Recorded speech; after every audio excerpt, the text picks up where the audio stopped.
This week in East Brunswick, we'll hear Sweet Spirit, a gospel rock band, in a concert they gave at the Gazebo on the municipal building lawn.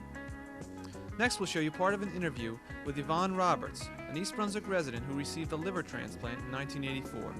And of course, we'll have our regular features. Ken Shalhoub's Health Facts, today with information on a new blood clot buster. Consumer Aware with Adrian Eisner's advice on the safe use of all-terrain vehicles. And our Township Council review. But first, a look at what's going on Channel 8 next week. Monday at 10 a.m., it's Look Great, Feel Great with Lenore Kulik and exercises in cross training. At 10:30, Sue Rosenblatt takes you on a yacht trip on our town.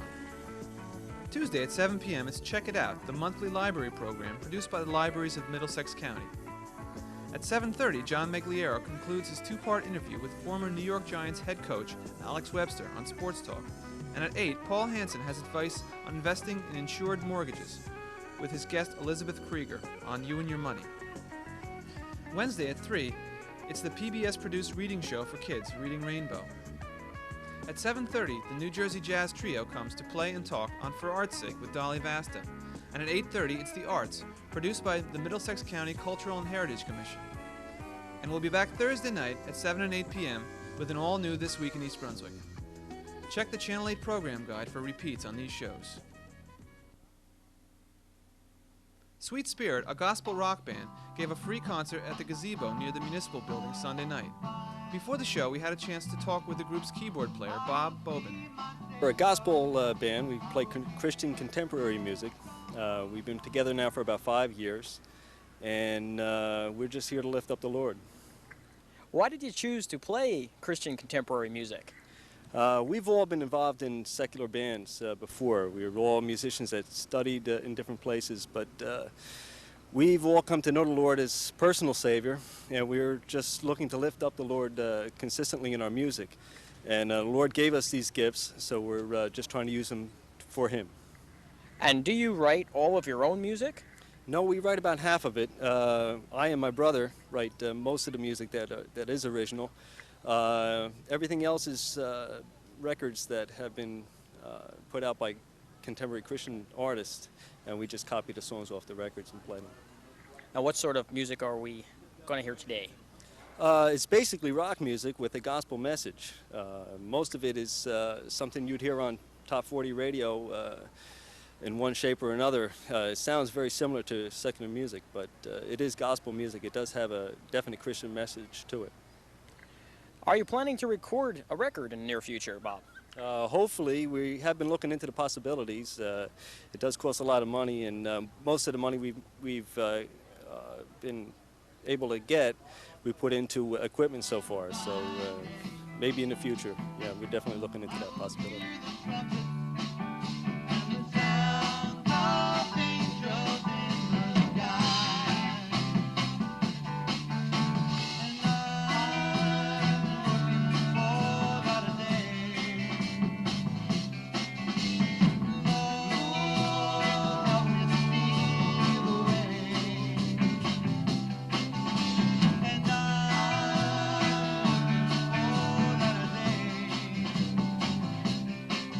Well,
I hope you are too.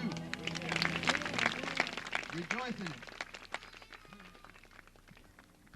Entering its third year of production on Channel 8, Let's Talk Health, hosted by Ken Shalhoub, has covered such diverse healthcare-related subjects such as open heart surgery, pharmacokinetics, health insurance, and rhinoplasty. Usually the show presents the views of the practitioners of medicine, but on this program, we have the chance to hear the recipient's story. Earlier this month, Ken had a chance to speak with Yvonne Roberts, an East Brunswick resident who underwent successful liver transplant surgery in 1984. Yvonne, what damaged your own liver? It really was unknown as far as the exact cause, but it was called chronic active non-A, non-B hepatitis. When you say it's unknown, you mean they don't actually know whether it was a virus or what it was that actually damaged your liver? Right. They have no idea, though, what the actual cause was. They could rule out a few things, but even then, it really was unknown. It was actually, they decided it was autoimmune. And that still, what caused that to trigger, they don't know. Like you said, it could have been a virus or whatever. Okay, so what was the progress of the disease? When did you first get sick? Okay, in 1975, I guess I started getting sick, just getting real weak and tired and stuff like that. And how old were you at that time? 15, 16. I was on track at the high school, and I was really extremely tired. Normally when you're on track, you get, you feel like you're getting in shape. And I couldn't hardly do anything. I'd come home, I'd just sleep all the time. And then finally what happened was I went into the hospital to have a minor surgery, and at that time they checked my blood work and they found out that I either had hepatitis or mono, and it was decided it was hepatitis. From there it was decided it was chronic hepatitis, and after that, that's the whole thing, I guess, and then I just kept getting sicker. By 76 I knew it was chronic. Yvonne, tell the audience exactly how sick you were so they can identify with it. In the beginning, I was just extremely tired. I'd lost a lot of weight. Then I started gaining weight. You start getting bloated. You just don't feel good. A lot of foods get you upset. Gradually, I guess in the beginning I was able to fight it pretty well. At least I felt like I was doing all right. Then after a while, it took great effort to do anything, like for me to get up and go somewhere. And I always was active, so I always kept trying to be active. There were certain sports that I couldn't participate in anymore. If I did, I had to make sure I didn't overexert myself, which I was supposed to judge myself, which was hard because I tend to push. Now, this was after you were diagnosed. Yeah. When I first was diagnosed, I was told, like, you can't do anything. And I tended to disagree with that, saying I had to try to do as much as I was. Since I was always active, I felt like I had to keep trying. And I gradually, I guess, in the beginning, like I said, I pushed, but I regretted it because I felt so sick. If I did something one day more than I should have, the next day or 2 days later, I was still feeling sick from it. I'd sleep all the time. At least in the beginning of my sickness, I slept constantly. I could have slept, 2 days or something like that. Like I said, I tried to do a lot of stuff, but it was gradually, later on, it was really difficult. I mean, for me to get up to take a shower was a big deal for me. And what were doctors doing for you at this time? I was on medication. What kind of medication? Prednisone and Imurin. And that was supposed to help reduce the inflammation of my liver, and hopefully, maybe even if it was going to go into remission, because with chronic hepatitis, sometimes you can go into remission. But after, I guess, 5 years, it wasn't. My blood work was not going into remission, so they said that they gradually took me off prednisone, and they said, it's just no good. It's not going to work. Up until, I guess, maybe they took me off in 80. I'm not really sure exactly the time. But around 81, that's when one of the doctors in New York said there is transplantation going on, but it's too soon. But hopefully in time we'll be able to do you. You seem like you'd be a good candidate because you are young and you're, pretty strong as far as, I wouldn't just give in to the whole thing. I didn't mope around or stay in bed. Of course, I went to the hospital a lot because then I started bleeding. Once I started bleeding, which was from my I had esophageal varices. Yeah, what exactly do you mean by bleeding? My liver couldn't handle the blood flow, and it would back up into my varices and my esophagus, and then I'd get sick. And I'd lose a lot of blood, need transfusions, and that just kept going back and forth constantly. And they had a treatment for that. Actually, they have many treatments to temporarily stop it, but the one was called sclerotherapy, which they inject a solution into your veins and collapse the vein and scar it, and then hopefully you won't bleed again. Eventually, it doesn't last forever. It will need it again. So I had a lot of those treatments. Did they make any attempt to control your diet to put less stress on your liver? Yeah, I was on a low protein diet, low fat, low sugar. It was mainly just to help so your liver wouldn't have to overwork. Basically just eat a lot of vegetables, and my fat's because I also had some gallstones, and I had a couple attacks with that, so. Yvonne, at what point did they finally decide to do something in the sense of a transplant? Well, by 83, I guess, or 82 is when I was told, okay, I think you're going to go for it, but not yet. You know, it was still hold off for it. And then 83, they finally sent me out to Pittsburgh for an evaluation. Why Pittsburgh? That's where Dr. Starzl was, and he's the main doctor. It's supposed to be the biggest center for transplantation, especially for livers. So I went out there, got evaluated, and made sure it's actually to make sure you're operable. You know, they already knew you needed one maybe, but it was really to see like everything's open, like your hepatic vein and all that kind of stuff, which mine was. So you were found to be a good candidate for transplant. Right. And then it was any day now, is how they told it. And then they let me come back to New Jersey. I had to get a beeper. I had my beeper on. You had to get set up like for airplane. You had to have 2 private jets set up that when that beeper went off, or when you got a phone call, you would go immediately because you only have a limited amount of time to get from New Jersey to Pittsburgh and get into the operating room. Let's get more specific. What did they have to do to determine that a particular liver was good for you? Okay, first they did tissue typing and do your blood type and your size of your liver. And so after that, that's how they look for. They do tissue typing, and if that's not a good match, they won't, you know, it's not for you. Or it has to be size too, and blood type. Although they can cross-match. I mean, so even they could put a different liver in you, of different blood types liver, but everything else they would want to match. Even they only cross-match under extreme circumstances, like if there's really no alternative, like you really think you're going to go. I mean, they think you're going to not make it, and they do have something available that's a cross-match. They will do that. But chances are you're going to need another transplant. That won't take. So they do all this testing first. Right. Then you get hooked up with the beeper. Right. Then you just wait. Now, what happened with me is because I was bleeding, and they thought the risk factor was too high for me to stay in New Jersey, that I'd be better off in Pittsburgh, waiting there, because then I'm right there. If the beeper goes off, I'm within a half hour's distance or 10 minutes. I live 10 minutes away, so that was good. So that's what I did. I ended up going in the hospital a lot there, again for bleeding, and just waiting. And you go for every week, a couple times a week, you went for testing, blood testing, and you just waited it out. How many times did you get beeped before they finally found a liver that was right for you? Actually, only once. Right, I got out there February 8th. February 16th, they beat me the first time. I was all excited and everything. And then an hour later, they called me and said, forget it, the liver's no good. It's the liver that they went for. Just Dr. Starzl called and said, it's not for you. And I was like, oh, I was all upset, figuring any day now it's going to be again. So I waited and waited, and then just time went on, and they didn't get any that matched me, which was hard because I kept thinking I was going to be next. I was told I was next, which is hard for them to say. And I knew they meant it in a way that not like I guarantee it, because you can't guarantee something like that. But I waited long. And then you were finally beeped for a liver that was right for you? Yeah, that was well, actually, no, I was in the hospital.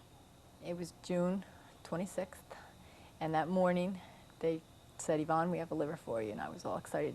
Actually, the night before, they had told me they thought they found a donor, but they had 2 donors possibles. And they said they would let me know if either, but they didn't have permission for them yet. So they had to go get permission. Then the person wasn't actually brain dead yet, so they had to wait. And then the next morning, when I woke up, they said, it's an okay. The rest of Ken Chalop's interview with Yvonne Roberts can be seen on Let's Talk Health this week on Channel 8.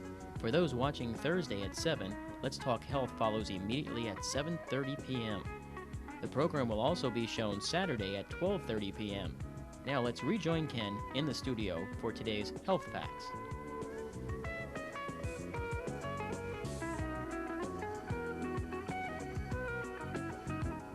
A new blood clot buster is on the way. Streptokinase, a bacterial product, has been the drug of choice when doctors want to dissolve blood clots. But a new drug called tissue plasminogen activator is receiving good grades in clinical studies. The new drug is based on a naturally occurring human protein and acts only at clots, whereas streptokinase acts throughout the bloodstream and can cause excess bleeding. Streptokinase also can trigger an antibody response, whereas this new drug, because it's a human protein product, does not produce an antibody response. This drug is also a product of genetic engineering, another benefit of molecular biology. See you again on Health Facts.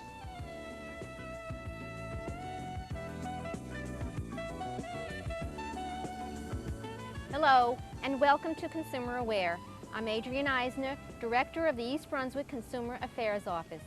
Today we're going to be talking about three-wheeled, all-terrain vehicles.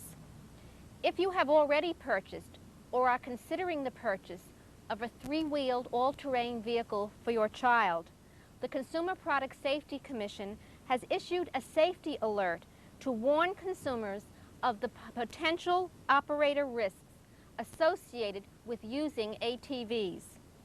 Three-wheeled, all-terrain vehicles are small, motorized, recreational vehicles with three large, soft tires. They are designed for off-road use on a variety of terrains. Some manufacturers also offer a similar type of ATV in a four-wheeled configuration. We have seen a dramatic increase in injuries and deaths associated with three-wheeled, all-terrain vehicles in the past 2 years. Here are some suggestions which can reduce the risk of injury when your child is using an ATV. You should remember that ATVs are not simply overgrown tricycles. Children should use motorized ATVs only after having received instruction under adult supervision and only when they are old enough to safely handle them. Your child should always wear an approved helmet and other protective gear when using an ATV. Three-wheeled, all-terrain vehicles are not designed for two riders. They are designed for one rider only. Be sure to emphasize with your child the importance of riding alone. Always read the instruction manual and follow the manufacturer's guidance for use, maintenance, and pre-use checks. Do not use ATVs on paved streets or roads. Three-wheeled ATVs have unique handling characteristics. Beginner riders should practice first on a level area and then in a more difficult but controlled environment before riding the ATV in rough or unfamiliar areas. The majority of accidents occur when the vehicle rolls over, flips over, or throws the rider when the rider attempts a turn, loses control, or hits a rock or small object. Riders should not exceed speeds which are safe for the terrain on which they are traveling. If you would like to get further information on all-terrain vehicles, please call the Consumer Product Safety Commission hotline at 800-638-CPSC. That's 800-638-CPSC. If you have any further questions, please contact us at the East Brunswick Consumer Affairs Office. Our telephone number is 390-6954. We're in the office Monday through Friday, 9 a.m. until 5 p.m. Thank you for joining me on Consumer Aware. See you again next time. At this week's Township Council meeting, the Council was given a status report on the Ryders Lane realignment by Director of Planning and Community Development, William Tanner. Tanner said the road will be built in 3 phases, the first of which will begin at Summerhill Road and continue through to Carriage Square at Cranberry Road. According to Tanner, all 3 phases of construction should be completed by late summer of 1986. Mayor William Fox said he would like the road to be open to traffic only after all sections of the roadway have been completed, rather than opening each section as it is finished. Groundbreaking is scheduled for Monday, the 23rd of September at 6 p.m. That's all for this week, and thanks for watching.